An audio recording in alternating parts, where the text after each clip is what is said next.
음성을 내가 들으니 사랑하는 말일세. 그 일 후에 하나님이 아브라함을 시험하시려고 그를 부르시되 아브라함아 하시니 그가 이르시되 내가 여기 있나이다. 여호와께서 이르시되 내 아들 내 사랑하는 독자 이삭을 데리고 모리아 땅으로 가서 내가 내게 일러준 한 산 거기서 그를 번제로 드리라. 아브라함이 아침에 일찍이 일어나 나귀의 안장을 지우고 두 종과 그의 아들 이삭을 데리고 번제에 쓸 나무를 쪼개어 가지고 떠나 하나님이 자기에게 일러주신 곳으로 가더니 제3일에 아브라함이 눈을 들어 그곳을 멀리 바라본지라. 이에 아브라함이 종들에게 이르되 너희는 나귀와 함께 여기서 기다리라. 내가 아이와 함께 저기 가서 예배하고 우리가 너희에게로 돌아오리라 하고 아브라함이 이에 번제나무를 가져다가 그의 아들 이삭에게 지우고 자기는 불과 칼을 손에 들고 두 사람이 동행하더니 이삭이 그 아버지 아브라함에게 말하여 이르되 내 아버지여 하니 그가 이르되 내 아들아 내가 여기 있노라. 이삭이 이르되 불과 나무는 있거니와 번제할 어린 양은 어디 있나이까. 아브라함이 이르되 내 아들아 번제할 어린 양은 하나님이 자기를 위하여 친히 준비하시리라 하고 두 사람이 함께 나아가서 하나님이 그에게 일러주신 곳에 이른지라. 이에 아브라함이 그곳에 제단을 쌓고 나무를 버려놓고 그의 아들 이삭을 결박하여 제단 나무 위에 놓고 손을 내밀어 칼을 잡고 그 아들을 잡으려 하니 여호와의 사자가 하늘에서부터 그를 불러 이르시되 아브라함아 아브라함아 하시는지라.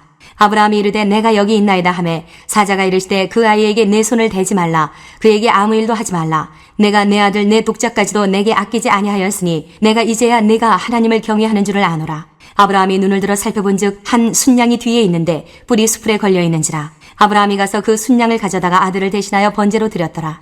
아브라함이 그 땅 이름을 여호와 이레라 하였으므로 오늘날까지 사람들이 이르기를 여호와의 산에서 준비되리라 하더라. 안녕하세요. 키티 나누는 목사 안상열입니다. 오늘도 주님의 은혜 안에서 좋은 하루입니다. 오늘은 창세기 22장 1절에서 14절을 통해서 왜 하나님께서는 때론 무리한 요구를 하실까? 첫 번째라는 제목으로 은혜를 나누겠습니다. 오늘 본문은 하나님의 이해할 수 없는 무리한 요구로 시작합니다. 아브라함에게 모리아 땅에서 독자 이삭을 번제로 바치라는 것입니다. 왜 하나님께서는 때론 무리한 요구를 하실까요? 첫 번째로 사랑을 시험하기 위해서입니다. 1절에 그 일 후에 하나님이 아브라함을 시험하시려고 그를 부르시되 아브라함아 하시니 그가 이르되 내가 여기 있나이다. 아브라함은 알지 못했지만 하나님께서는 아브라함을 시험하시려 하셨습니다. 하나님께서는 모리아 산에서 이삭을 바치라고 명령하신 것이죠. 하나님께서는 잘 알고 계셨습니다. 아브라함의 이삭이 어떤 의미인지를.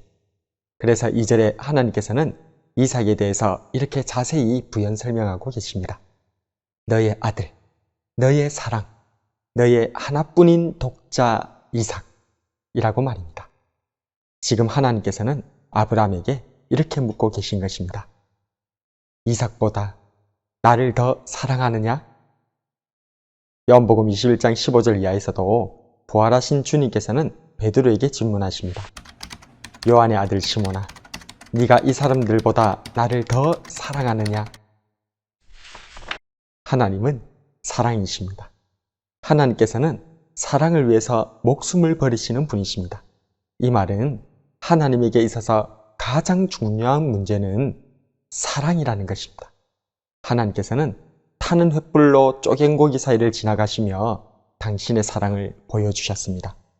예수님께서는 십자가에서 마지막 피 한 방울까지 흘리시면서 사랑을 부어주셨습니다.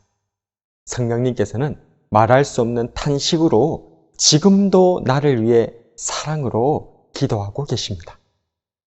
사랑의 모든 것을 바치신 하나님께서 아브라함에게 사랑을 요구하고 계십니다. 십자가의 주님께서는 베드로에게 사랑을 요구하셨습니다. 오늘 나는 사랑의 주님 앞에 무엇으로 사랑 고백을 할 수 있을까요? 하나님께서는 때론 우리에게 사랑을 요구하신다는 것을 기억했으면 좋겠습니다. 왜 하나님께서는 때론 무리한 요구를 하실까요? 두 번째로 여호와 이레를 알게 하기 위해서입니다.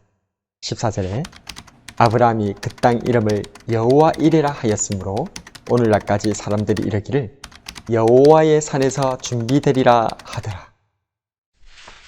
사랑하면 사랑받기도 원합니다. 사랑하면 그가 잘 되길 바랍니다. 아브라함은 정말 이해할 수 없는 하나님의 무리한 요구에도 다음날 일찍이 일어나 아들 이삭과 함께 모리아산으로 출발합니다. 제3일에 아브라함은 모리아산 앞에서 종들을 머무르게 하며 말합니다. 5절에 너희는 나귀와 함께 여기서 기다리라. 내가 아이와 함께 저기 가서 예배하고 우리가 너희에게로 돌아오리라. 예배한 후에 우리가 너희에게로 돌아오리라. 정말 이상한 말이지 않습니까? 아브라함은 이삭을 하나님께 번제로 바치려 왔습니다. 그런데 종들에게 예배한 후에 아들과 함께 돌아올 것을 선언했던 것입니다. 그렇다면 이삭을 대신할 제물이 있어야 할 것 아니겠습니까? 그래서 아들 이삭이 아버지 아브라함에게 묻습니다. 7절에 불과 나무는 있거니와 번제할 어린 양은 어디 있나이까? 그때 아브라함이 대답합니다. 8절에 내 아들아, 번제할 어린 양은 하나님이 자기를 위하여 친히 준비하시리라. 아브라함은 믿고 있었습니다. 하나님의 사랑을. 하나님의 사랑은 반드시 나에게 좋은 것을 주신다는 믿음이 있었던 것입니다. 이러한 아브라함의 사랑과 믿음에 화답하셔서 하나님께서는 보여주셨습니다. 여호와 이레. 하나님께서는 이삭을 대신해 한 수양을 준비하셨습니다. 하나님께서는 서프라이즈 파티를 준비하시는 분이십니다. 때로 우리에게 주어지는 하나님의 무리한 요구 끝에는 하나님의 서프라이즈 파티, 여호와 이레를 만나게 될 줄로 믿습니다. 오늘 우리는 하나님께서 무리한 요구를 하시는 이유 2가지를 묵상해 보았습니다. 하나님께서는 사랑이시기에 우리의 사랑을 시험하시기도 하십니다. 또한 사랑의 하나님께서는 서프라이즈 파티를 준비하셨기에 그러시기도 하신다는 것입니다. 그래서 이러한 우리 하나님을 아브라함처럼 끝까지 믿고 사랑하는 저와 여러분이 되길 주님의 이름으로 축복합니다.